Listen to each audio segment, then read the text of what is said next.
Hello ನಮಸ್ತೆ welcome back to my channel. ನಾನಿವತ್ತು paneer butter masala ರೆಸಿಪಿನ ನಾನು ಯಾವ ರೀತಿ ಮಾಡ್ತೀನಿ ಅಂತ ತೋರಿಸ್ಕೊಡ್ತಾ ಇದ್ದೀನಿ. ಪನ್ನೀರಲ್ಲಿ ಪ್ರೋಟೀನ್ ರಿಚ್ ಇರೋದ್ರಿಂದ ತುಂಬ ಹೆಲ್ದಿ ರೆಸಿಪಿ, ಹಾಗೆ ಇದನ್ನು ಮಾಡೋದು ಕೂಡ ಈಸಿ, ಹಾಗೆ ಟೇಸ್ಟ್ ಕೂಡ ತುಂಬಾ ಚೆನ್ನಾಗಿರುತ್ತೆ. ಬನ್ನಿ ರೆಸಿಪಿನ ಸ್ಟಾರ್ಟ್ ಮಾಡೋಣ. ಚಪಾತಿಗೋಸ್ಕರ ಫಸ್ಟು ಹಿಟ್ಟನ್ನ ಕಲಸಿ ರೆಡಿ ಮಾಡಿ ಇಟ್ಕೋತಾ ಇದ್ದೀನಿ.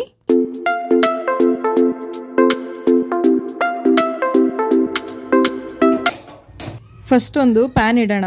ಪ್ಯಾನ್ ಬಿಸಿ ಆದಮೇಲೆ ಸ್ವಲ್ಪ ಎಣ್ಣೆ ಹಾಗೆ ಬೆಣ್ಣೆ ಹಾಕ್ಕೊಳ್ಳೋಣ.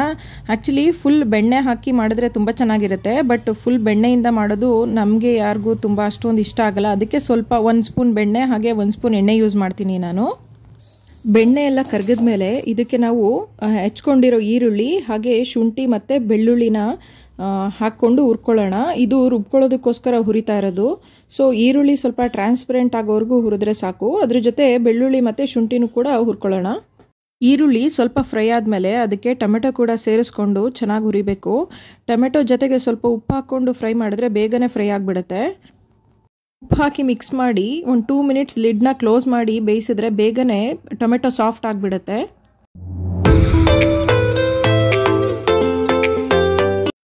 ನೋಡಿ, ಟೊಮೆಟೊ ಸಾಫ್ಟ್ ಆಗಿದೆ. ಇಷ್ಟು ಫ್ರೈ ಆದರೆ ಸಾಕಾಗುತ್ತೆ, ಈರುಳ್ಳಿ ಟೊಮೆಟೊ ಎಲ್ಲ.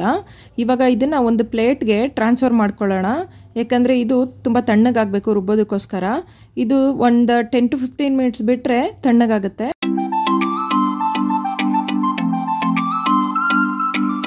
ನೋಡಿ, ಇದು ಇವಾಗ ಕಂಪ್ಲೀಟ್ಲಿ ತಣ್ಣಗಾಗಿದೆ. ಇವಾಗ ಇದನ್ನು ಒಂದು ಮಿಕ್ಸಿ ಜಾರ್ಗೆ ಹುರಿದಿರೋದೆಲ್ಲ ಹಾಕ್ಕೊಂಡು ಅದ್ರ ಜೊತೆಗೆ ಒಂದು 10-15 ಗೋಡಂಬಿನ ಅರ್ಧ ಗಂಟೆ ಮುಂಚೆನೇ ನೆನೆಸಿಟ್ಟಿದೆ, ಅದನ್ನು ಕೂಡ ಇದಕ್ಕೆ ಸೇರಿಸ್ಕೊಳ್ಳೋಣ. ತುಂಬ ಚೆನ್ನಾಗಿರುತ್ತೆ ಟೇಸ್ಟ್ ಗೋಡಂಬಿ ಆ್ಯಡ್ ಮಾಡೋದ್ರಿಂದ. ತುಂಬ ನುಣ್ಣಗೆ ರುಬ್ಕೊಂಡು ತೊಗೊಂಡು ಬಂದಿದ್ದೀನಿ. ತುಂಬ ನುಣ್ಣಗೆ ಪೇಸ್ಟ್ ಮಾಡಿಕೊಂಡ್ರೆ ತುಂಬ ಚೆನ್ನಾಗಿರುತ್ತೆ. ಮತ್ತು ಇವಾಗ ಪ್ಯಾನ್ ಇಟ್ಕೊಳ್ಳೋಣ. ಅದೇ ಪ್ಯಾನ್ ಇಟ್ಕೊಂಡು ಅದಕ್ಕೆ 1 ಸ್ಪೂನ್ ಎಣ್ಣೆ ಹಾಗೆ 1 ಸ್ಪೂನ್ ಬೆಣ್ಣೆ ಹಾಕ್ಕೊಳ್ಳೋಣ. ಬೇಕಂದರೆ ಫುಲ್ ಬೆಣ್ಣೆನೇ ಹಾಕ್ಕೋಬೋದು. ಬೆಣ್ಣೆ ಎಲ್ಲ ಕರಗಿದ ಮೇಲೆ ಅದಕ್ಕೆ ಒಂದು ಪಲಾವ್ ಎಲೆ, ಚಕ್ಕೆ ಹಾಗೆ ಏಲಕ್ಕಿ ಹಾಕ್ಕೊಳ್ಳೋಣ.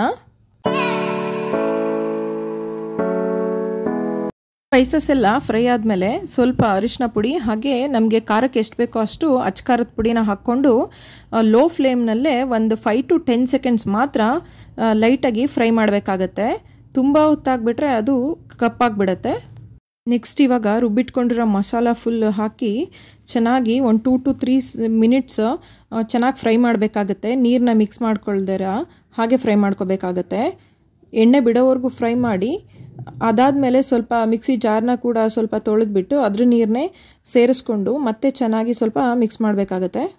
ಇದು ಒಂದು 2 ಮಿನಿಟ್ಸ್ ಕುದ್ದಿದ್ದಾದಮೇಲೆ 1 ಸ್ಪೂನ್ ಧನಿಯಾ ಪೌಡರ್ ಹಾಗೆ ಅರ್ಧ ಸ್ಪೂನ್ ಗರಂ ಮಸಾಲಾನ ಮಿಕ್ಸ್ ಮಾಡಿ ಮತ್ತೆ ಚೆನ್ನಾಗಿ ಒಂದು 2 ಮಿನಿಟ್ಸ್ ಮತ್ತೆ ಕುದಿಸಿ ಅದಾದಮೇಲೆ ನಾವು ಕ್ಯೂಬ್ಸ್ ಆಗಿ ಕಟ್ ಮಾಡ್ಕೊಂಡಿರೋ ಪನ್ನೀರ್ನ ಒಂದೊಂದು ಹಾಗೆ ಹಾಕ್ಬಿಟ್ಟು ಅದನ್ನು ಮತ್ತೆ ಒಂದು 2 to 3 ಮಿನಿಟ್ಸ್ ಮಾತ್ರ ಬೇಯಿಸಬೇಕಾಗುತ್ತೆ. ತುಂಬ ಹೊತ್ತು ಬೇಯಿಸಿದ್ರೆ ಪನ್ನೀರ್ ಸ್ವಲ್ಪ ಗಟ್ಟಿ ಆಗಿಬಿಡುತ್ತೆ. ಸೊ ನಾವು ಒಂದು 2 to 3 ಮಿನಿಟ್ಸ್ ಮಾತ್ರ ಬೇಯಿಸಿದ್ರೆ ಸಾಕಾಗತ್ತೆ. ಲಾಸ್ಟ್ನಲ್ಲಿ ಮತ್ತೆ ಸ್ವಲ್ಪ ಉಪ್ಪನ್ನ ಆ್ಯಡ್ ಮಾಡಬೇಕಾಗತ್ತೆ, ಯಾಕಂದರೆ ಸ್ಟಾರ್ಟಿಂಗ್ನಲ್ಲಿ ಸ್ವಲ್ಪ ಮಾತ್ರ ಹಾಕಿದ್ವಿ ಟೊಮೆಟೊ ಸಾಫ್ಟ್ ಆಗೋದಕ್ಕೋಸ್ಕರ. ನಮ್ಮ ರುಚಿಗೆ ಎಷ್ಟು ಬೇಕೋ ಅಷ್ಟು ಲಾಸ್ಟಲ್ಲಿ ಸ್ವಲ್ಪ ಉಪ್ಪನ್ನ ಆ್ಯಡ್ ಮಾಡಿಬಿಟ್ಟು ನೆಕ್ಸ್ಟು ನಮಗೆ ಕಸೂರಿ ಮೇಥಿ ಬೇಕಂದರೆ ಸ್ವಲ್ಪ ಡ್ರೈ ರೋಸ್ಟ್ ಮಾಡಿಬಿಟ್ಟು ಪೌಡರ್ ಮಾಡಿಬಿಟ್ಟು ಹಾಕಿದ್ರೆ ತುಂಬ ಒಳ್ಳೆ ಫ್ಲೇವರ್ ಕೊಡುತ್ತೆ ಕಸೂರಿ ಮೇಥಿ. ಹಾಗೆ ಟೇಸ್ಟ್ ಕೂಡ ತುಂಬ ಚೆನ್ನಾಗಾಗುತ್ತೆ. ಕಸೂರಿ ಮೇಥಿ ಹಾಕಿ 1 ಮಿನಿಟ್ ಫ್ರೈ ಮಾಡಿ ಅದಾದಮೇಲೆ ಕೊತ್ತಂಬರಿ ಸೊಪ್ಪನ್ನ ಕಟ್ ಮಾಡಿ ಹಾಕಿ ಮಿಕ್ಸ್ ಮಾಡಿದ್ರೆ ನಮ್ಮ ಗ್ರೇವಿ ರೆಡಿ ಆಗಿಬಿಡುತ್ತೆ. ಈ ರೀತಿಯಾಗಿ ಮಾಡಿದ್ರೆ ಗ್ರೇವಿ ತುಂಬ ಚೆನ್ನಾಗಿ ಬರುತ್ತೆ. ಹಾಗೆ ಇದು ಪೂರಿ, ಚಪಾತಿ ಹಾಗೆ ರೋಟಿ ಜೊತೆ ತುಂಬಾ ಒಳ್ಳೆ ಕಾಂಬಿನೇಷನ್, ತುಂಬಾ ಟೇಸ್ಟಿಯಾಗಿರುತ್ತೆ. ನೀವು ಕೂಡ ಒಂದ್ಸಲ ಟ್ರೈ ಮಾಡಿ ನೋಡಿ. ಹಾಗೆ ಹೇಗೆ ಬರುತ್ತೆ ಅಂತ ನನಗೆ ಕಮೆಂಟ್ ಸೆಕ್ಷನಲ್ಲಿ ಕಮೆಂಟ್ ಮಾಡಿ ತಿಳಿಸಿ. ವಿಡಿಯೋ ನಿಮಗೆ ಇಷ್ಟ ಆಗಿದ್ರೆ ಲೈಕ್ ಮಾಡಿ, ಶೇರ್ ಮಾಡಿ, ಹಾಗೆ ನನ್ನ ಚಾನಲ್ನ ಸಬ್ಸ್ಕ್ರೈಬ್ ಮಾಡ್ಕೊಳ್ಳಿ. ಆಲ್ರೆಡಿ ಯಾರೆಲ್ಲ ನನ್ನ ಚಾನಲ್ನ ಸಬ್ಸ್ಕ್ರೈಬ್ ಮಾಡ್ಕೊಂಡಿದ್ದೀರಾ ಅವರಿಗೆಲ್ಲ ಥ್ಯಾಂಕ್ ಯು ಸೋ ಮಚ್. ನಾನು ಮತ್ತೆ ನೆಕ್ಸ್ಟ್ ವಿಡಿಯೋದಲ್ಲಿ ಸಿಗ್ತೀನಿ. ಬಾಯ್.